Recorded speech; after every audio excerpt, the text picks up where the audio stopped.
Всем привет, друзья! Вы на канале Na'Vi Valorant, и сегодня мы записываем большое интервью с капитаном команды Арчем. И давайте начнем с того, что Влад покажет нам, где он учился.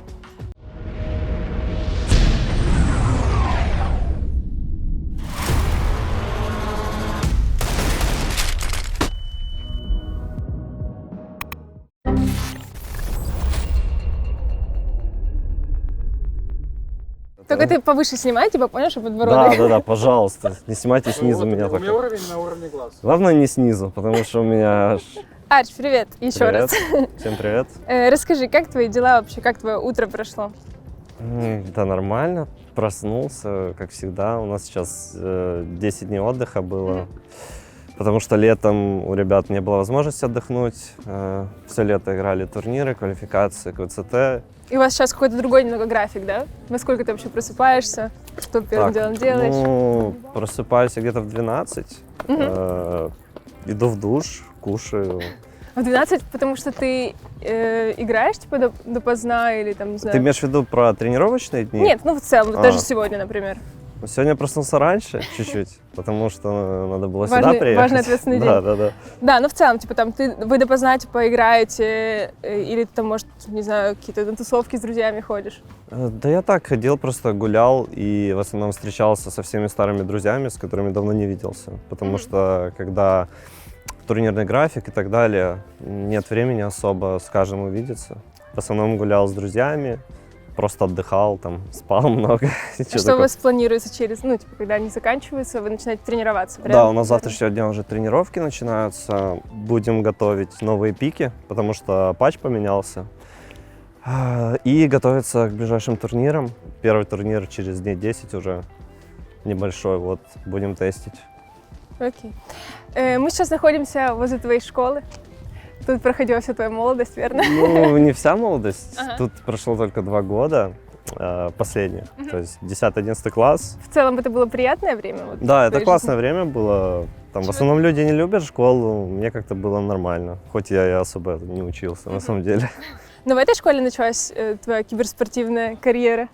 Ну, я как раз заканчивал школу, я уже играл в CSGO, но еще не профессионально.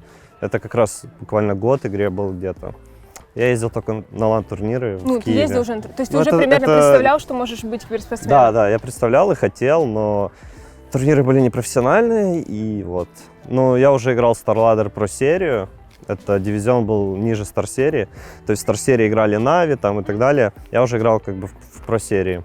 А с кем ты играл? Что это была за команда первая? Ой, там все время менялись игроки, я не помню. Ну, Я вспомни помню, вообще что про свою первую команду. Вот как она, как ты попал в нее, как вы собрались? именно в CSGO? Да. Ну, первая игра, в которую ты играл, это был CSGO, верно? Нет, первая была еще Counter-Strike 1.6. Это до ого. CSGO еще была. И, если честно, я даже не помню, у меня там таковых команд не было. Прям именно команда. В которую тебя подписали. То есть вы просто собирались, Да, с это ребятами? все было непрофессионально. Я играл на лан-турнирах в Киеве, и все, это как бы максимум был. Там мог у кого-то выиграть, проигрывал постоянно, ничего такого. А ребята, которые были твоими первыми тиммейтами, они сейчас какие-то известные личности в киберспорте или нет? Ой, наверное, нет. Нет. То есть никто из них типа не стал прям киберспортсменом на таком Не, уровне? м-м. А чего ты думаешь, так произошло? Да Просто они им все стало забили, надоедать, да? перестали играть. Никто не играет. Хотя, стоп. С Майк, Сережа, мы с ним играли за сборную Украины в CSGO и в команде Кик вместе. И вообще это мой старый друг. Вот мы с ним в 1.6 играли в командах. Но я особо не помню уже, если честно, как там все было, серьезно, несерьезно. Вот. А вспомни вообще, вот как начиналась твоя киберспортивная, типа, как это все начиналось? Ходил ли ты там в киберклубы, ездил ли на киберарену на шулявку?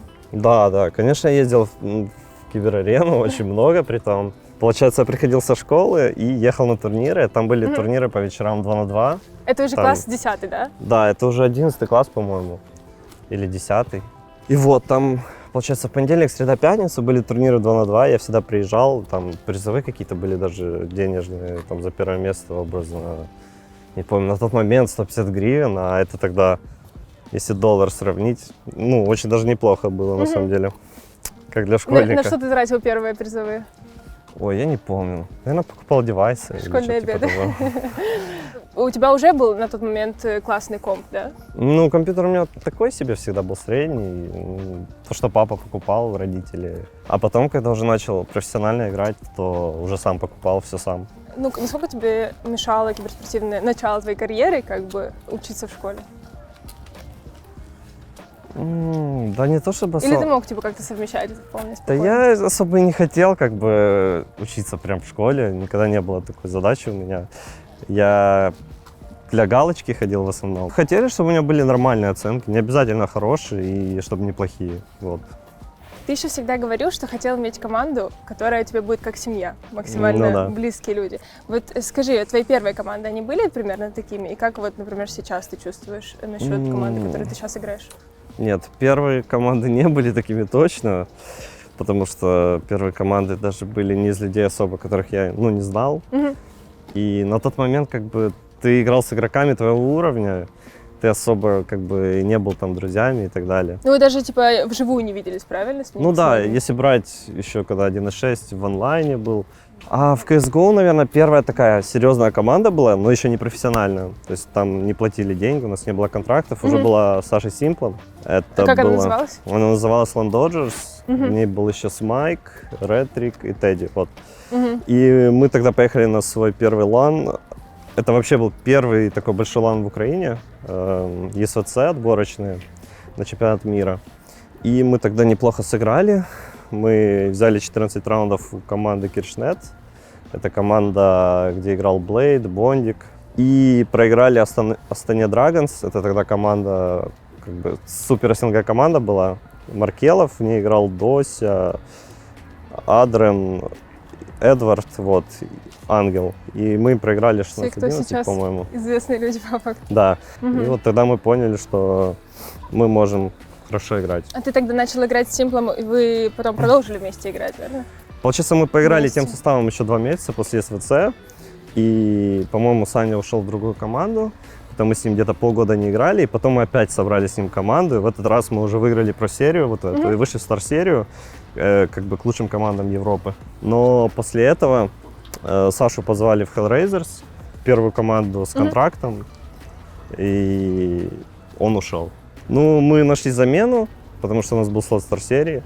И попробовали ее отыграть, отыграли ее плохо, и после этого команда распалась. Вот. Так, мы обошли всех школьников и маленьких фанатов Нави, и можем продолжить. Да, получается, в 2014 году Саня поменял команду, Да, и что да. было дальше? Ну, мы провалили было дальше? Стар-серию, потом полгода я тренировался, у меня не было команды, и потом Саня ушел с Flipside и позвал меня в свою команду. Это было в 2015 году, летом. У нас хоть тогда и не было контрактов, потому что Simple был под контрактом в Flipside, но это была как бы уже первая более-менее профессиональная команда, потому что мы уже выигрывали турниры с хорошими призовыми, и как бы я начал себя обеспечивать. можно На так тот сказать. момент киберспорт уже был популярным в Украине или все только начиналось?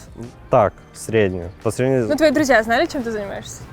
На тот момент вроде еще не знали. Да? Ну, я не всем рассказывал. Ну, самые близкие друзья знали, а именно там одногруппники нет, не знали еще.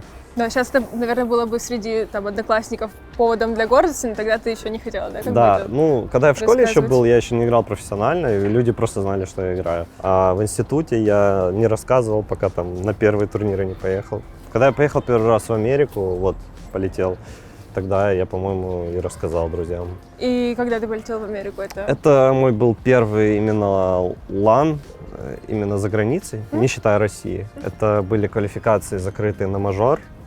И Саня тоже на них, кстати, был. Ну, он в Liquid играл. А у нас двоим игрокам не дали визы, и мы полетели с заменами и плохо сыграли, ну, разумеется. И не вышли на мажор, вот.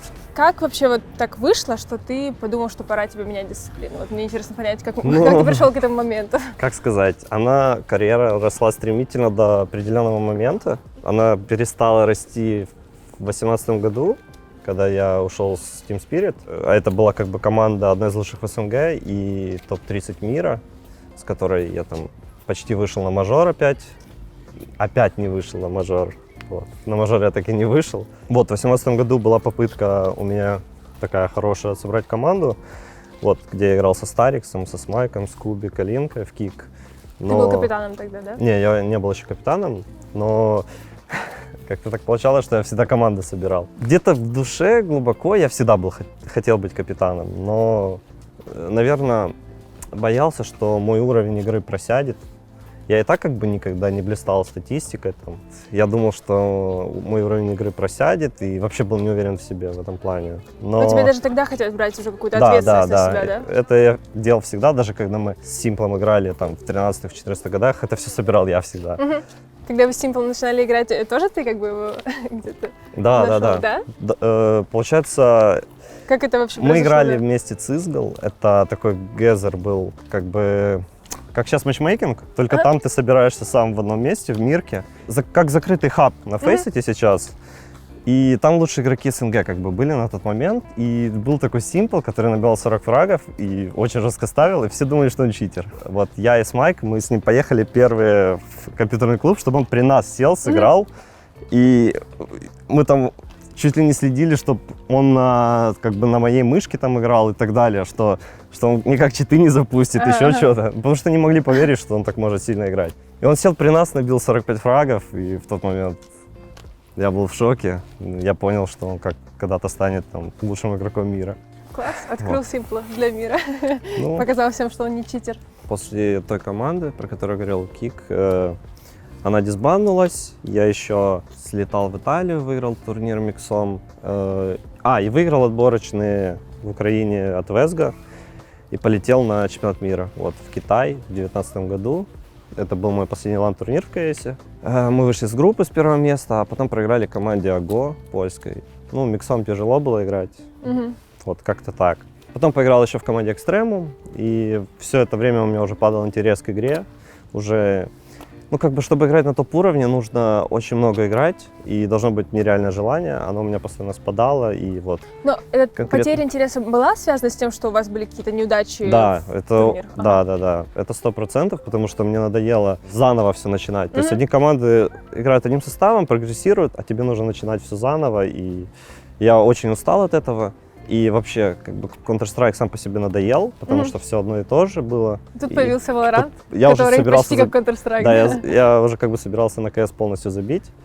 И в этот момент выходит Valorant, я думаю, я попробую, потому что мне трейлер понравился игры. И вот начал играть, и как новое дыхание открылось.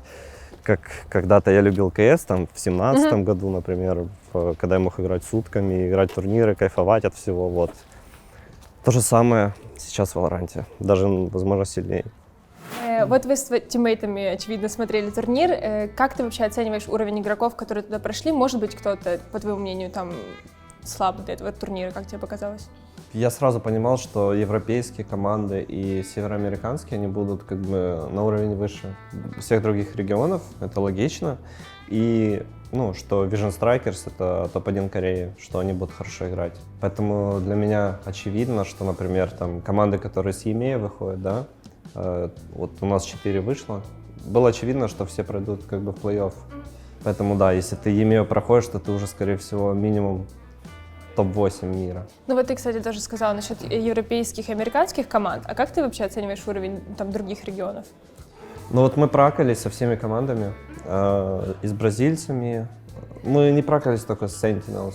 Почему-то они, не знаю, мы им били офферы, они не отвечали. Со всеми регионами было не то чтобы легко, не было такого, что мы прям в ноль убивали их, но чувствовалось, что мы на уровень выше, хоть это и Праг, но есть понимание, что мы бы эти команды обыгрывали бы и на официалках. Мы играли также с Envy, которые топ-2 заняли, с 100 Thieves. И у нас праки были равны. Где-то мы выигрывали, где-то они. В принципе, да. Вот я ожидал, что эти команды в топе будут. Как ты вообще ожидал такой итог турнира, что выиграет Gambit? Или для тебя это было прям неожиданно? Если честно, я знал, что Gambit будут топ-3, топ-4, точно. Но то, что выиграют, честно, не ожидал. Но ребята молодцы, они индивидуально играли лучше других команд, тактически тоже неплохо играли, очень даже. Какой матч для тебя был самым таким неожиданным, напряженным, не знаю? Неожиданным был, когда Gambit проиграли 100 Thieves, Icebox, который они должны были забрать и должны были закончить 2-0, но проиграли в итоге серию. Вот, это был неожиданный матч. Я когда сетку увидел, я плюс-минус понимал уже, кто с кем будет играть, и такой как бы ожидал итог. А со 100 воров это тот матч, когда они дважды Кая пикали, верно?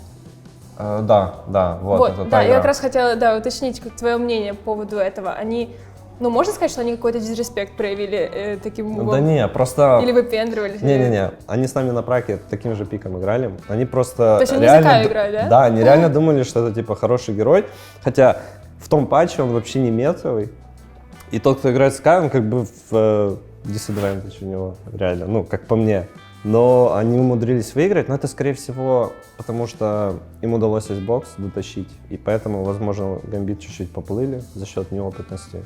И еще вот игра, когда Envy выиграли у Sentinels, меня как бы такого исхода я тоже не ожидал. Sentinel уже считался фаворитом, да? Да, они считались вообще командой, которая вот приедет сейчас второй мастерс выиграет, но их как бы смогли успокоить. И на самом деле я смотрел их игры, они особо ничего не меняли в своей игре, хоть они там в последней игре с Envy пик поменяли, Тенза на Рейзу посадили, хотя это не его типажа герой, как бы ему надо там на джетке бегать, на Рейне. Он бегал на Рейзе, у него игра не пошла, и плюс Sentinels как бы в своем же стиле играют, а команды-то умеют адаптироваться, и вот их наказали. То есть считаешь, что это не просто невезение, это скорее то, что они просто не готовились, да, к этому всему? Они готовились, но они просто думали, что они сейчас приедут, опять всех выиграют и все. Слишком на уверенном были. Да, я слышал только, что они праки проигрывали Гамбитом только, и вот они не хотели с Гамбита играть якобы, но это только слухи, не знаю. Теперь они понимают, что чтобы там Champions выиграть, им надо много работать дальше над собой и как бы свою игру развивать, что-то менять. А вы с командой, вот когда смотрели, выделили для себя какие-то фишки, которые увидели в игре других команд? Возможно, там каждый видел для себя на своем герое что-то интересное. Я там Но вы не проводили такой прям анализ, да? Нет, получается, шел мастерс, в этот момент мы еще тренировались. Мы тестили там свои пики, свои вещи, и у нас начался отпуск, вот мастер закончился, сейчас новый патч вышел, поэтому все заново будем пробовать, тестить. Я еще, сейчас досматриваю игры мастерса заново, то есть пересматриваю, поэтому может что-то прикольное для себя возьмем. Согласен с выбором МВП турнира? Да, потому что Мац играет тяжелую роль опорника. Прикол этой роли в том, что ты как бы должен иметь хорошую статистику, ты должен давать фраги, но на ней реально тяжело держать такую статистику, как у него. То есть у него стата там, по-моему, 1.40, это стата от типичного кора, то есть человека, который играет с оператором на джетке или там без оператора, там, как у нас, например, Артур на Рейне играет, или Кирилл на сове даже.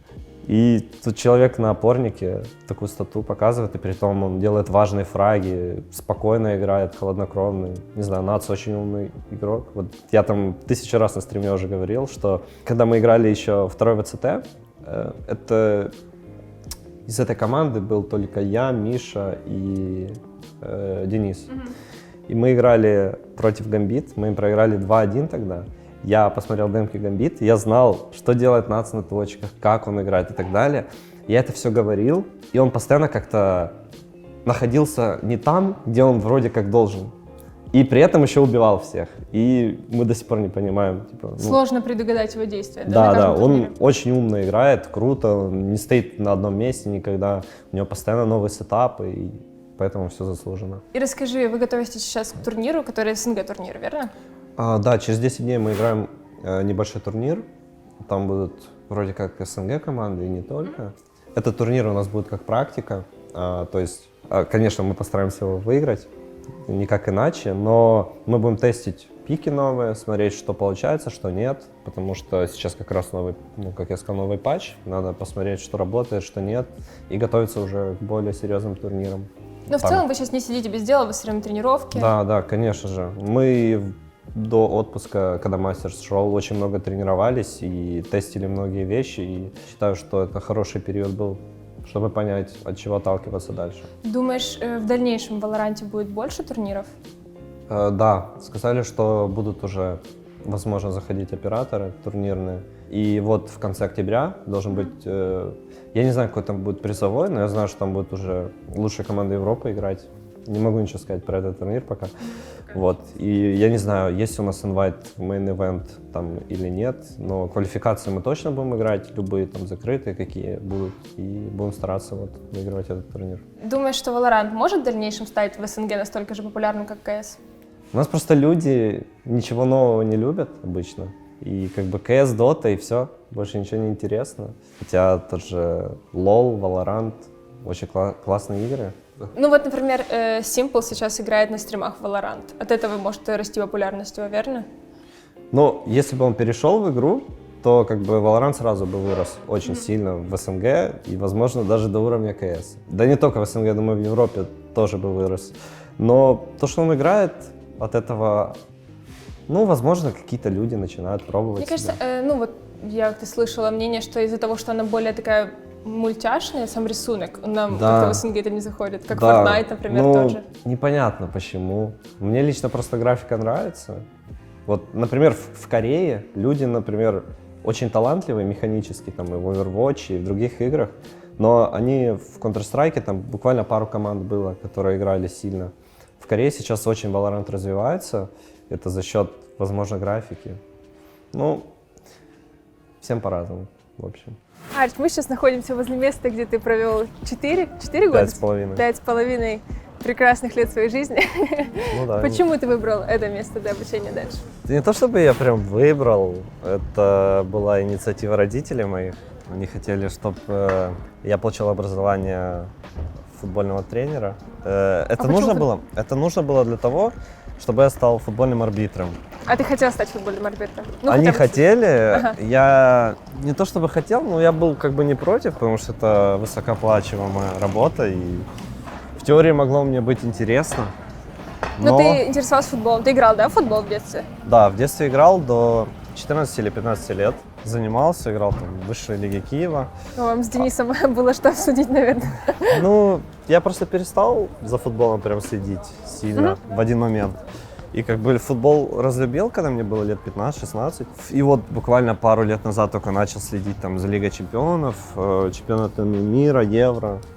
Так что так, футбол не прям обожаю, но люблю посмотреть и поиграть сейчас. Так, и какое у тебя в итоге образование сейчас? Ну, Магистр? у меня бакалавр, футбольный тренер, и магистр — это спортивный менеджмент и маркетинг. Вот. Что в теории мне может когда-то помочь, когда я там завершу карьеру игрока. Да, ты мне как бы сам говорил, что это всегда там где-то до 30 лет примерно. Ты востребованный киберспортсмен? Ну, плюс-минус, да. Сейчас там топовые игроки заканчивают в 30. Хотя тот же Соло, это корейский игрок, вот он в 33 или в 34 вышел на мастерс, занял топ-3. Мне кажется, дело не в возрасте, а в мотивации и просто с каждым годом, ну не знаю, появляются разные заботы, ты взрослеешь, там некоторые люди начинают строить семью, поэтому все зависит от желания, мотивации, времени. И чем ты думаешь, ты бы занимался уже после завершения, когда выиграешь все турниры намеченные на своем плане? Тяжело ответить, потому что много всяких интересных вещей есть в жизни, и надо сначала попробовать, чтобы точно сказать. Но я просто не думаю об этом пока, потому что, у меня есть цели, задачи, которые я поставил перед собой. Поэтому сейчас я думаю только о том, как выигрывать в Valorant. Кстати, вот как раз недалеко от универа, тот самый стадион, о котором Арч ранее говорил. Расскажи про турнир, который здесь проходил. Турнир был уже 5 лет назад. Это был StarLadder. У нас должна была быть команда с Саней Симплом, Фиксом. Мы искали +2. Взяли потестить Краша и Филина. Сейчас у него ника Иван. Вот. У нас был еще тренер Джонта. Мы только начали тренироваться, и какая-то китайская команда не смогла поехать. Не получили визы. И нас в последний момент из-за Симпла пригласили сыграть турнир. И у нас было пару дней праков. Мы там проигрывали все матчи в онлайне, там тир-3 командам.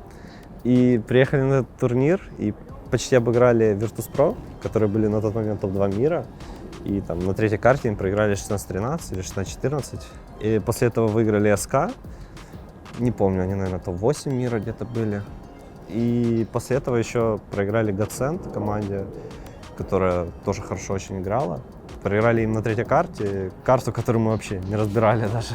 Было прикольно поиграть на стадионе. Это такой первый турнир был по КС вообще на стадионе.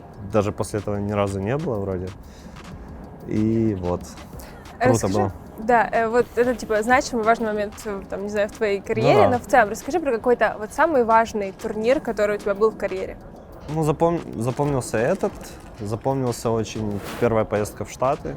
И, наверное, запомнился Gfinity, где камбэкнули мы там, с 3-14 на второй карте и выиграли и вышли в финал. Если брать Valorant, то запомнился СНГ отборочный, который мы не выиграли, заняли топ-2 и вышли в EMEA.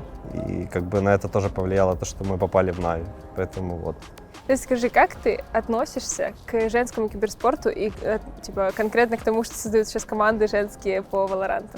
Я хорошо отношусь к этому, это круто, что Valorant развивает как бы турниры для женщин, потому что в КС они были, но было мало турниров, и там девушки всегда жаловались, что у них там Copenhagen Games был, еще какой-то турнир, и все. Из-за Ну двух ты турниров. смотрел их и будешь ли смотреть те, которые по Valorant?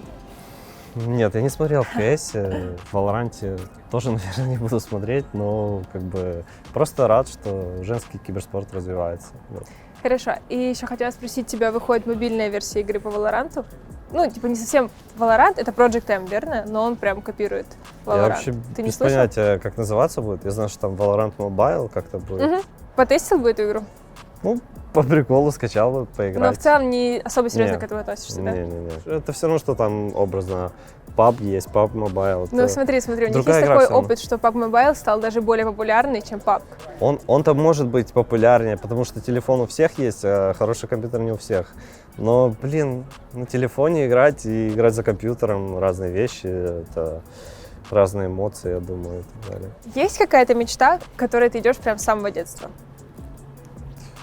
Ой, ну прям с самого детства нет, потому что в детстве я хотел быть футболистом, потом у меня пропало это желание. Потом я хотел стать киберспортсменом. И я стал, ну хоть и там чемпионаты мира не выигрывал, что очень хотелось бы, но Ну, ты не говоришь сейчас знаю. больше про профессию, а я имею в виду в целом, может, чего-то достичь, жить в какой-то стране, там.